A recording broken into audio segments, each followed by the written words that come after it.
Stop the world! I can't think of a conversation in Europe on security and defense issues that will inevitably revolve around what's happening in Europe and Ukraine that does not mention China. So, as we were talking about earlier, this is really front and center of the minds of, people in the foreign policy community across Europe, that these things cannot be disentangled. So in terms of understanding, awareness, we will not go back to the days in which East Asia, maybe China, a little bit nasty in East Asia, but, towards the West, it's a nice teddy bear and only interested in the economy. Like, those days have gone for good. And there's no turning back. Welcome to Stop the World, the ASPI podcast. I'm David Rowe. And I'm Olivia Nelson. We're talking today about Europe, which, according to our guest, is being born again as it reinvents itself for an era without America, with a deeply adversarial Russia, and with global challenges including those in the Indo-Pacific region. That guest is none other than Nathalie Tocci, Director of the Istituto Affari Internazionali and one of the world's top experts on European foreign and strategic policy. Nathalie wears several other hats and was previously a special advisor to EU High Representatives Federica Mogherini and Josep Borrell, during which she wrote the European Global Strategy and worked on its implementation. We chased Nathalie down this week in part because of the gesture that EU President Ursula von der Leyen made to Australia in raising the prospect of a Europe-Australia security agreement. During the conversation, Nathalie gives us her assessments of the motives and merits of such a security partnership, the link between European and Indo-Pacific security, the China-Russia relationship, and her very useful theory about thick and thin norms as bases for international cooperation. Nathalie also explains her confidence about European leadership, the centrality of Ukraine to European security, and the best and worst possibilities for US support to Ukraine under Donald Trump.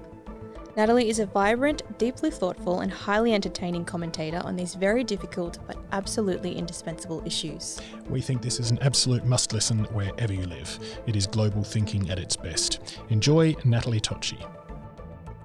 So I want to start on this suggestion from the EU President Ursula von der Leyen to Anthony Albanese earlier this week for a Europe-Australia security and defence partnership. We can get onto the merits or otherwise of this in a moment, but first, just what does this signify that Europe is reaching out and looking to deepen partnerships in this way?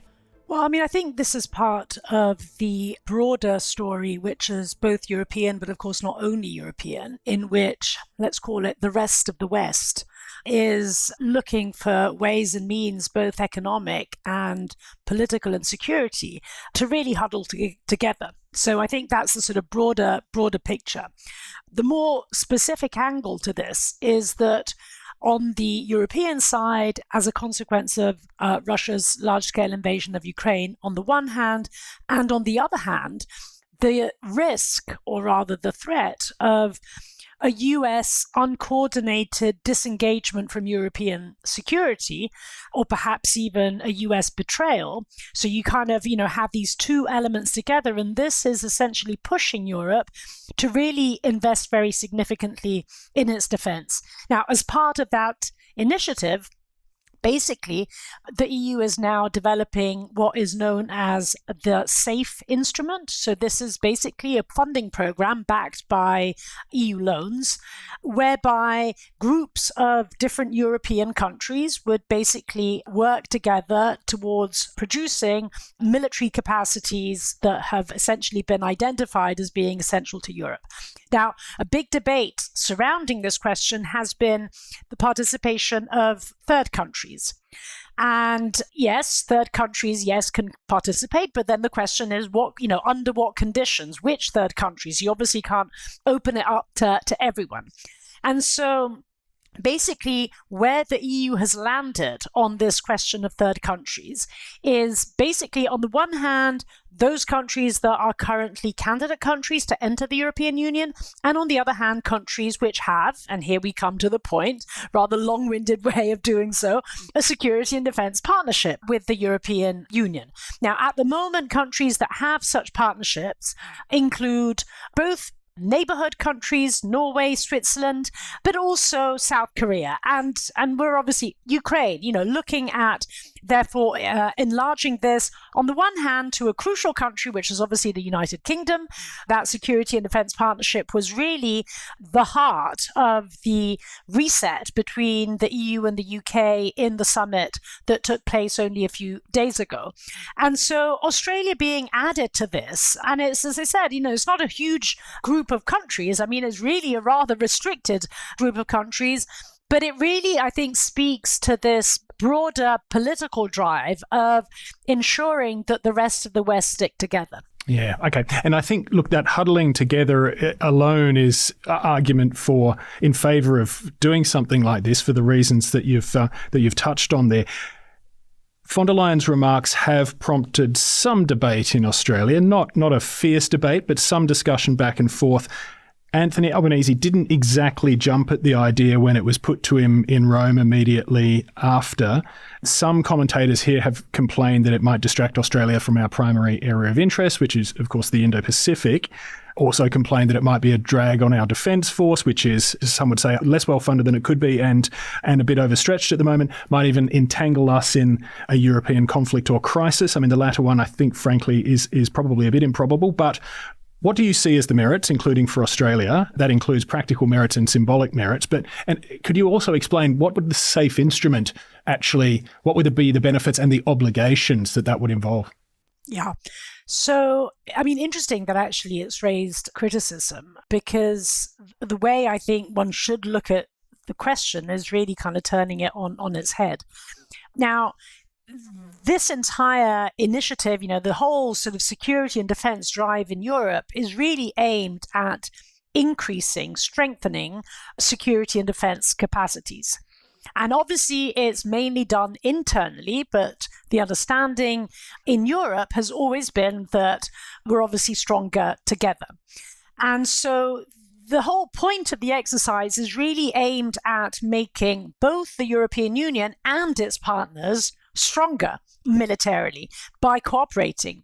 And specifically, this basically means that, this is why I was saying, the whole debate over third countries, the rules are yet to be determined, but there is also a financial advantage that third countries like Australia would basically reap by participating in these programs.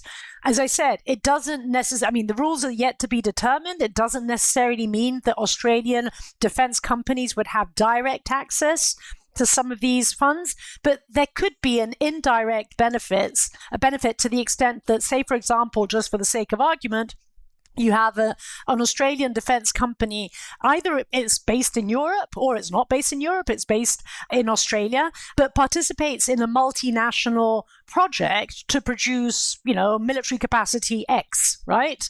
And to the extent that the European companies in that same project may be benefiting from EU funding, the entire project basically would be better funded. And this would have an indirect benefit to the Australian company participating in this particular endeavor. So there's only an upside, basically, in terms of defense and defense industry for Australia. But then there's the wider political question, which I think you're also pointing to, which is, is there a trade-off between devoting your resources, political capital, security capital on Europe, Russia, Ukraine, everything that falls into that kind of box, as opposed to China, East Asia? And to be honest, I think if there's one thing that we've learned over the last few years is that actually we can't disentangle these two questions, right? There wouldn't be a war in Ukraine the way it is at the moment if there wasn't a very deep involvement of China in sustaining Russia's military effort. We wouldn't be where we are if the relationship between Russia and North Korea was not what it was. Just think about even the symbolism of it. There are Asian soldiers fighting a war on European soil. This is something that has not happened for many, many, many decades, right? So obviously, and here we're talking about the war which has already sort of exploded, right? Which is the one in Ukraine. And God forbid there won't be others. But I think it really, Ukraine in itself really points to the fact that, as I said, we can't really disentangle these questions.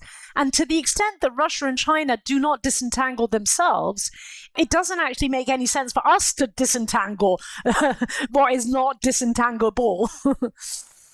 As I tweeted yesterday, I did a TV interview yesterday, and I was cursing myself afterwards because I'd forgotten to use my best line, which is that if European security is unrelated to the Indo-Pacific, then somebody forgot to tell Beijing and Moscow, because they're as thick as thieves right now. So anyway, I'm glad to be able to get that out there.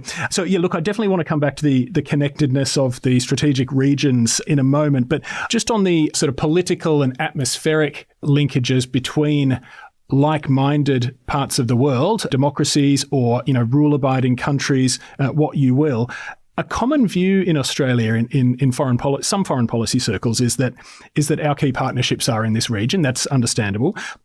But the flow-on thinking is that it means that shared values, such as democratic values, ought not to be overstated as a factor in relationships, given that some of our regional neighbours are not democracies, or at least are sort of suspicious of the idea that it's a fulcrum around which to orientate strategic relationships. From your point of view in Europe, to what extent do you think values should be a binding force between Europe and, say, Australia? And what do you think the sort of prevailing view in Europe is at the moment, sort of irrespective of geography? So, I think we can probably kind of unpack it into two broad points. I think there's a story of let's call them thicker norms, right, which bind Europe and Australia. And here we're basically talking about liberal democracy in all of its kind of, shapes and forms, but it's the separation of power, it's the rule of law, it's the independence of the judiciary, human rights, so on and so forth. And to be honest, and this is why this is, increasingly a story of the rest of the West. It's not a huge number of countries, right? And to the extent that we actually think that these things are important, and by the way, I think that the discussion that we were having a moment ago is essential to this, because frankly speaking, it makes no sense whatsoever to invest in defense if there isn't clarity of what is it that you want to defend. Right? And so I think the values discussion is really the kind of flip side of the coin of this kind of tougher security and defense discussion that we're having. Just think of, again, the kind of symbolism when Russia's invasion of Ukraine began. I don't know if the image ever reached Australia, but there was this super powerful photograph weeks later when the massacres in Bucha took place of a woman, her carbonized hand, she was dead, holding a key holder with the flag of the European Union. Right? Wow. And I think this kind of really brought home the way in which, war and peace and democracy are really part of, and defense are really part of a single story here. So defense, democracy, two sides of the same coin. But then I think it is fair to say that there are also thinner norms. And this is perhaps the story of Australia and some of its partners in the region, but also Europe and some of its partners in the region, right? We no longer, perhaps unfortunately, perhaps fortunately, depending on how one looks at it, but we no longer have the power to wag our fingers and tell others how they can govern themselves. And so in a sense, we don't have the power perhaps to influence those thicker norms of what happens within a nation state. However, I think that we can agree, hopefully even with these countries, otherwise presumably they wouldn't be partners, that some of the very basics of international law, like sovereignty and territorial integrity and the fact that you don't invade your neighbors, for example, right? Yeah. You don't need to go beyond the first couple of articles of the UN Charter, right? Yeah. And that surely is the thin baseline on which these partnerships are built, even if those thicker norms are not shared. Yep. I think that's a really, really fantastic, clear way of laying it out. And, sometimes I feel as if the two things are confused. Certainly we can work very constructively with countries with whom we share those thinner norms, even if we don't share the thicker ones. And it's not going to help us convince them or persuade or even pressure them to adopt the thicker norms, but it is still constructive work that can be done. And you are improving the overall prospects for peace, prosperity and stability in the world by doing so. So, no, I think you've laid it out really well. You wrote in mid-March, I think, what is a serious contender for my favourite line of the year so far. You wrote, I'm going to quote it here because I think it deserves a wide audience. "Saving Ukraine is a necessary condition for securing Europe. Can they succeed? If they can muster a fraction of Winston Churchill's strategic vision, Volodymyr Zelensky's courage, and Barack Obama's hope, then yes, they can." I love it. And I hope our audience appreciates it. I want to get your views on, that was in mid-March that you wrote that. 2 months on, how is it feeling? How is European leadership feeling? It's sort of, from over here in Australia, I get these sort of glimpses of and flashes of inspiration and heroism, but then it sort of feels as if things drop off again. Are you confident at the moment that the national leaders, and some of the ones that you mentioned in your piece, and we saw those great photos recently of the 4 European leaders with Zelensky, what was it? Donald Tusk, Merz, Starmer. Starmer in the UK, obviously, yeah. and Macron. And so, clearly they are all playing an important role. But are you feeling confident right now about that kind of leadership? Actually, yes. I feel confident both if I look at several things. Well, firstly, if I look at, in the big scheme of things, right? And I think it was Donald Tusk that put this in, I think, a really compelling way. Does it, in any case, really make sense for 350 million Americans to defend 500 million Europeans against 140 million Russians? And those 140 million Russians, frankly speaking, over the last 3 and 3 months time, have not exactly demonstrated incredible military might. Yeah. I mean, here we are 3.5 years on, and Russia has essentially conquered 4% more of Ukrainian territory compared to what it had back in, it had taken back in 2014. So not exactly. And this has been happening with both Americans and Europeans and others, yes, some assistance, but frankly, we need to be careful. Otherwise, we're going to get to nuclear Armageddon and what have you. So if I look at the end of the story, I'm actually very confident that, yes, we can. Yeah. It's inconceivable that we can't, to be honest. Yeah. Now, the kind of pessimism obviously is in the process, because as I think your question was kind of hinting at, it is, and sometimes it does feel a bit sort of stop and go, right? And also there's not too much clarity exactly in what is the actual format within which this will take place. At the moment we have, this coalition of the willing, for simply a lack of a better term. And this coalition of the willing, what is it exactly? Well, there's a core of countries, France, Germany, UK, Poland, very clearly in the lead, alongside, I would say, the smaller but extremely committed Nordic-Baltic group. And that's actually a significant core, in the sense that if you actually do the math, we're kind of talking about more or less 260 million people. And in Europe, as often is the case, once you get a kind of critical mass moving in a certain directions, you then have other countries jumping on board. So say, for example, my own country, Italy, or Spain, maybe we're not there at the forefront of these discussions, but you don't want to miss the train if you see it leaving the station, as well as obviously the involvement of other partners, including Australia. So on the one hand, you kind of see this dynamic happening. On the other, it's not quite clear what is the institutional format within which it's happening, because it's not the European Union, right? The problem that we have in the European Union is that we have a number of countries, still a sort of small minority, but, election after election, we're always there kind of, waiting to see what happens. Which are basically, they've kind of passed on to the dark side, right? Countries like Hungary, Slovakia, we very nearly lost Romania. At least that came out well. Well, exactly. So basically what, US Vice President J.D. Vance calls the threat from within, I call it the reverse, Vance threat, right? It's not the threat as he imagines it of these kind of dangerous kind of woke liberals, but it's the threat of far-right forces, which basically means that this thing that is happening, this coalition of the willing, cannot really happen within the EU. But at the same time, it requires involvement of EU institutions, and in particular of the European Commission. We started this conversation talking about SAFE. The Commission equals money, right? And money for these things is actually an important thing. So it's the EU, but it's not the EU. Then it's kind of NATO, but it's not NATO. Yeah, it has an element of NATO because many of these countries, in fact, all of these countries are NATO allies, and also because other countries in the coalition of the willing. Think about Canada.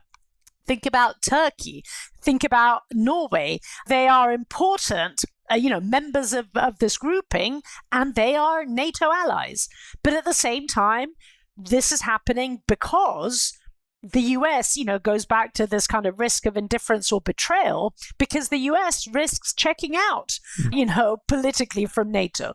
And so it is and it isn't EU, it is and it isn't NATO. So it's not really, it hasn't taken a kind of consolidated institutional form. So at the moment, it's kind of meeting after meeting, summit after summit. But to be honest, there comes a point where something needs to happen between one summit and the next, yeah? And that something means institutions. And so there will come a point where the institutional question, I think, will be posed. We're not there yet.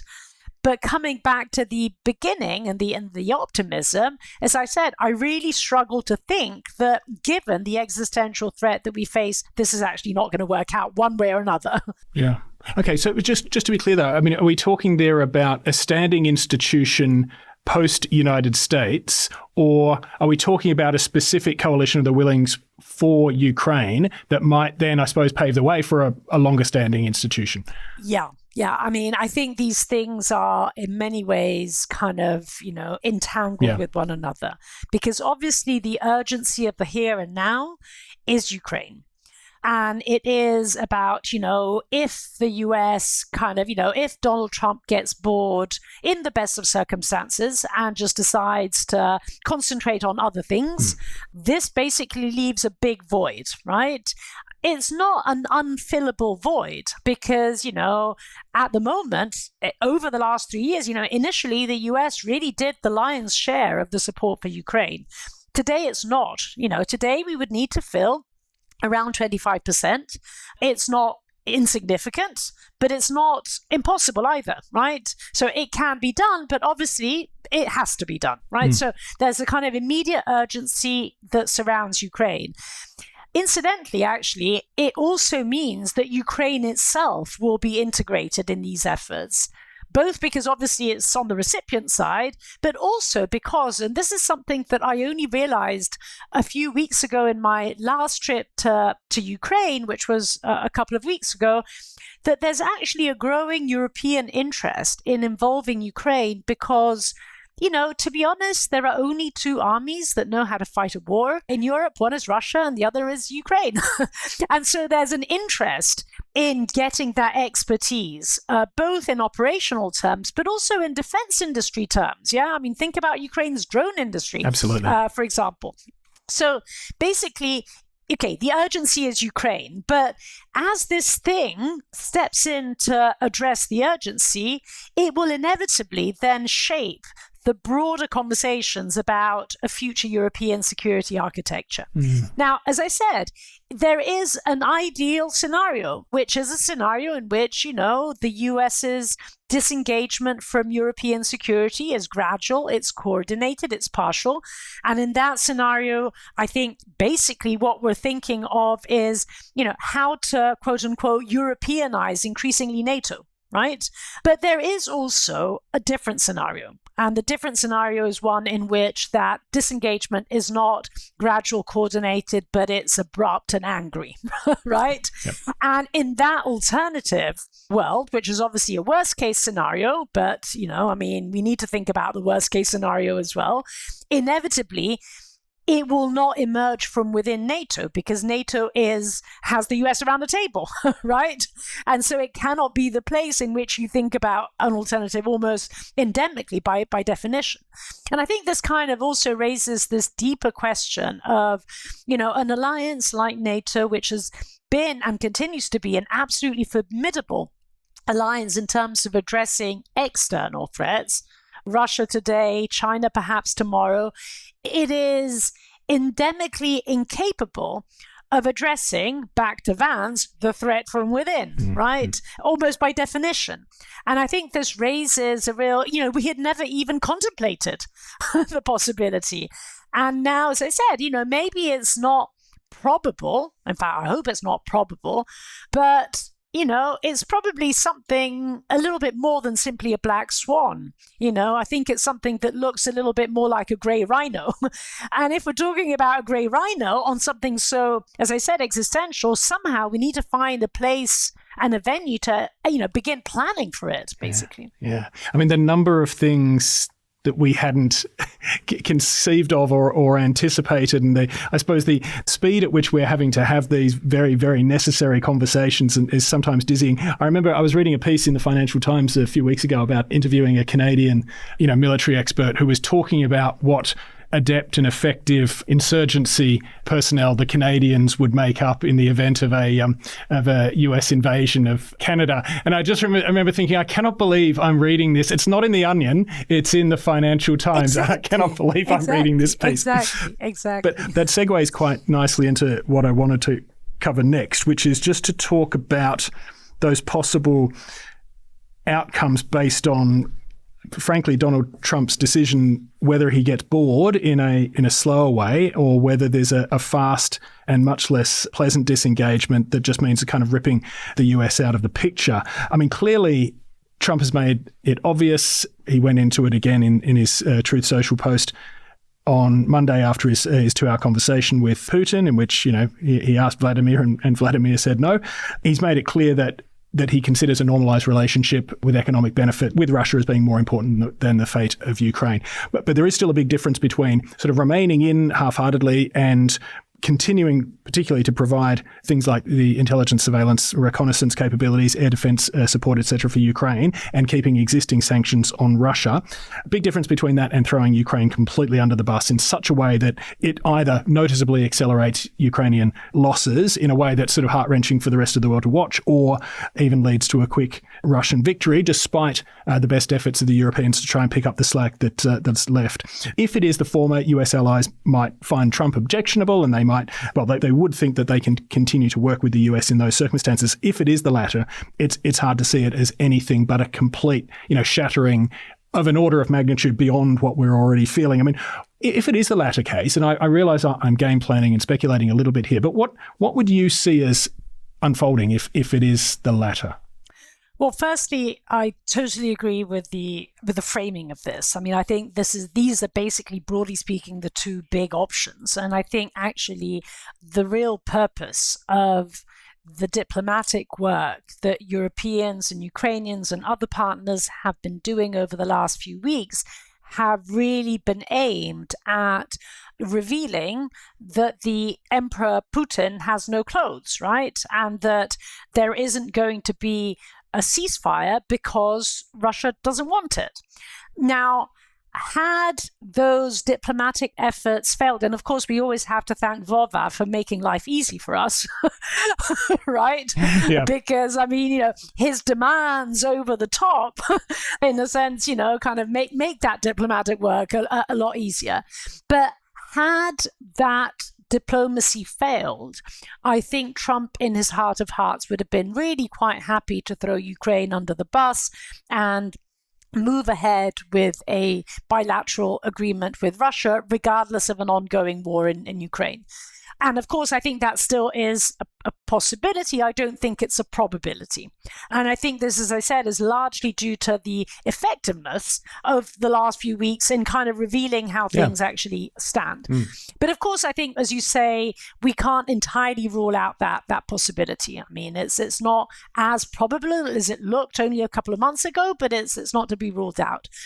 If that were to happen, I think that, so it's difficult to see how exactly it would play out. Well, firstly, I would say as far as the European resolve in kind of assisting Ukraine, it would depend on whether that, let's call it hostile scenario, is hostile to the extent of, let me take it to the extreme, the US not only lifting its own sanctions on Russia, but threatening sanctions on Europeans if they don't lift their sanctions, or on Australia if they don't lift their sanctions on Russia. So you can really take it to kind of, very extreme levels. In that scenario, we crack. But that's a very, very extreme scenario. Sure. In the hostile, but not so hostile scenario in which the US checks out, intelligence cooperation is suspended, and the US does not allow Europeans and other partners even to acquire US military capacities for Ukraine. I think that's the scenario in which Ukraine loses significant amounts of other territory, but I actually don't think that it's a scenario that would see the end of Ukraine as an independent country altogether. Mm-hmm. So kind of bad, but not catastrophically bad. And then you have, I think, the other scenario that you were pointing to, which I really do think is the one where we're headed. And I call it, the scenario of benign indifference. So basically, this is a scenario in which the US checks out, it continues to provide what cannot be bought, i.e. intelligence, and it allows Europeans and others to buy those capacities that they can't produce themselves.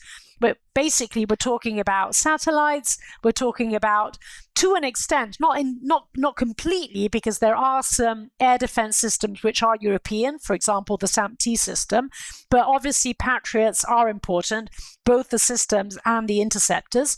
So we're talking of satellites, we're talking of air defense, and we're talking, to an extent, of long-range missiles, so the ATACMS.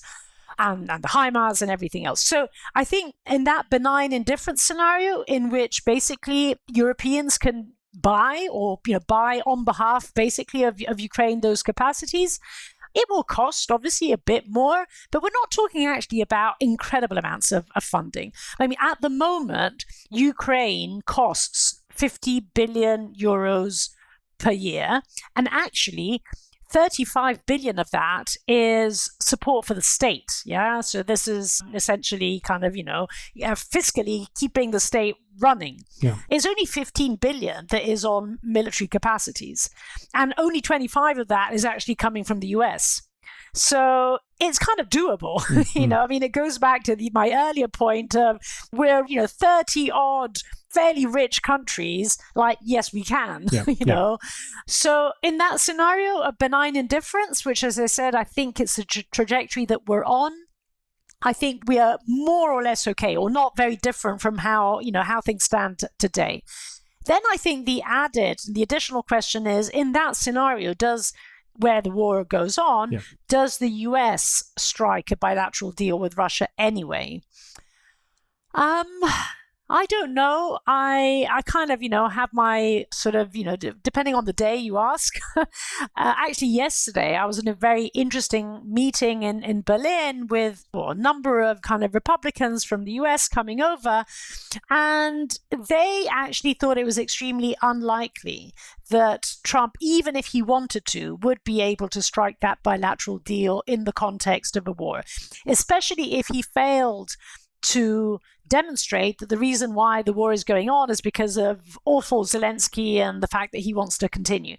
If at the very least the narrative that emerges is that, okay, Zelensky, we don't like him, but Putin also is not great. In that scenario, given that also Trump has spoken out so much about kind of peace and all the rest of it in the campaign, it would probably be difficult to go as far as kind of, sign a kind of, business deals with Russia, regardless of the war.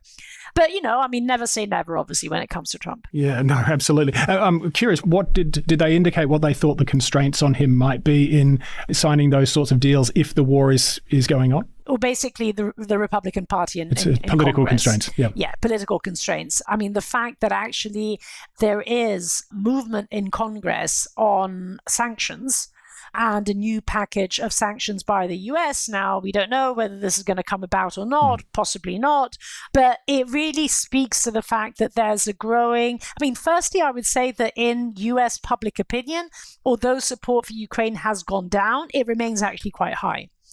And so it would be really a bit of a hard sell if, in the context of that still public support for Ukraine, you kind of do the deal with the bad guy as the war continues. Yep. No, that's fair. And I should have mentioned in my original question, just to be fair, Trump has indicated that he would not be pursuing those deals until the war is over. So, we can, well, as you say, you never say never. All right, look, in the time that's left, and I'm sorry, I risk going a bit over here, but I do want to just come back to the Indo-Pacific Euro question that you touched on before, or you went into some detail about before, but I just want to expand on it a bit. So you've talked about in your recent writings, a new Europe is being born.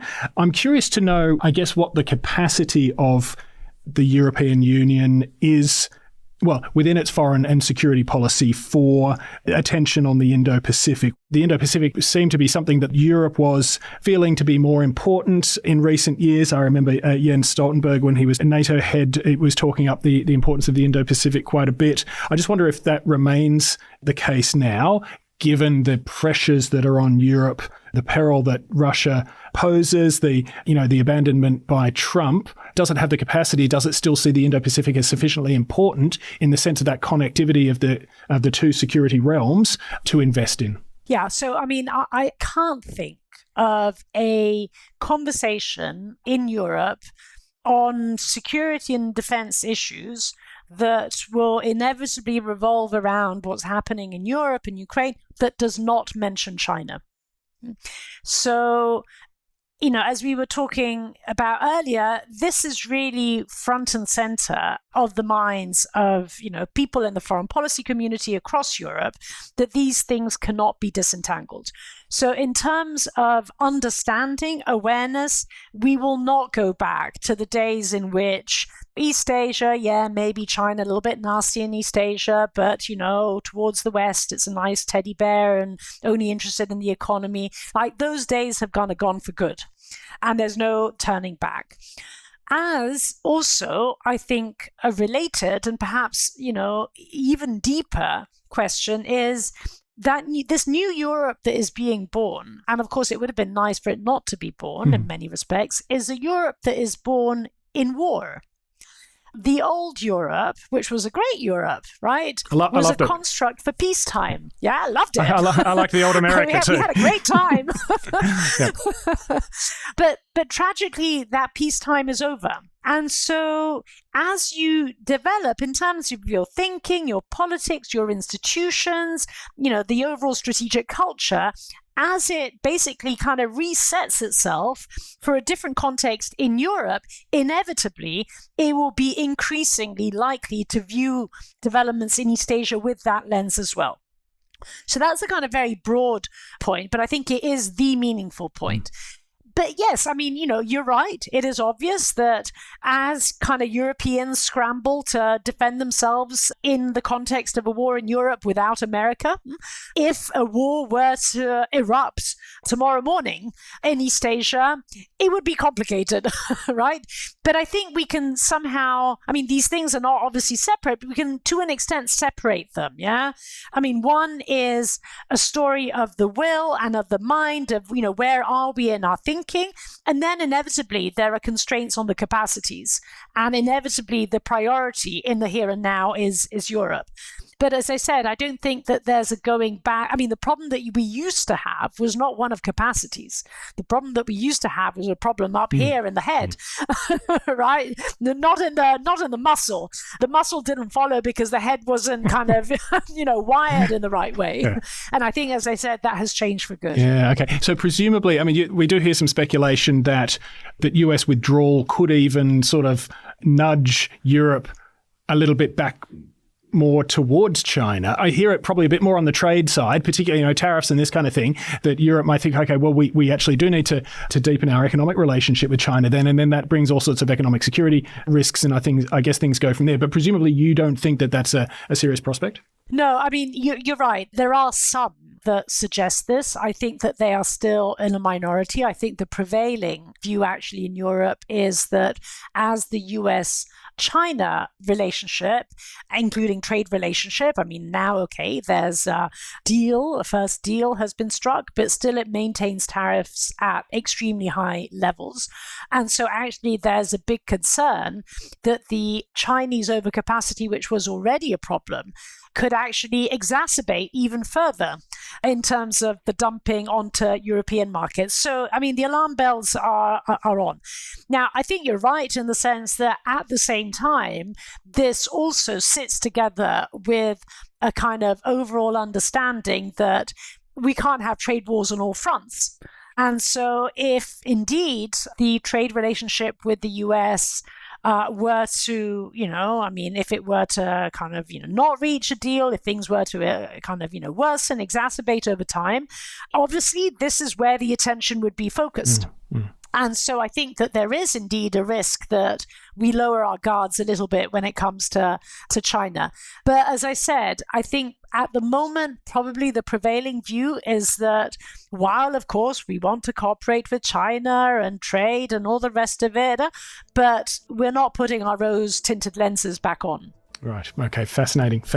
As has been the whole conversation. Look, I will let you go. I could talk for hours. I've really enjoyed this. Nathalie, thank you so much. But it's been my I'll pleasure. let you go. You've got a job to get on with, so I'll let you get on with your day. But thanks for coming on Stop the World. Lovely talking to you. Thanks for listening to another episode of Stop the World. We'll be back next week. Ciao.